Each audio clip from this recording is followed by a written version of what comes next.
W 2014 roku norma 16350 dla rękawic ochronnych zastąpiła dotychczasową normę 1149 dotyczącą elektryczności statycznej dla całej odzieży ochronnej.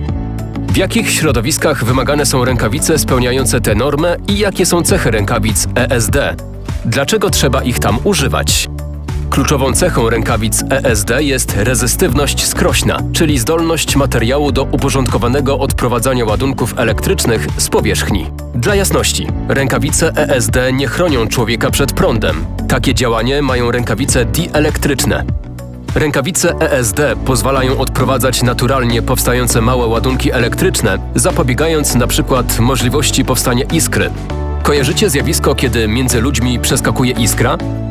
Rękawice ESD według normy 16350 muszą mieć wartości rezystancji poniżej 10 do potęgi 8 ohma. Jak skonstruowane są rękawice ESD?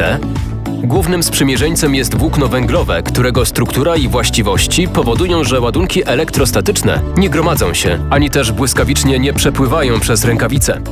Można również stosować włókna miedziane. Jest to droższa opcja. Próbuje się też płukać rękawice poliuretanowe w płynach adhezyjnych, ale takie produkty są niestabilne i ich używanie budzi wątpliwości. Gdzie przydadzą się rękawice ESD? Mają one dwie funkcje.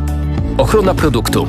Wszędzie tam, gdzie nawet mały ładunek może uszkodzić produkt lub maszynę. Fabryki pracujące z częściami i podzespołami elektronicznymi, automotive, produkcja AGD. Tego rodzaju zakładów jest w Polsce dużo.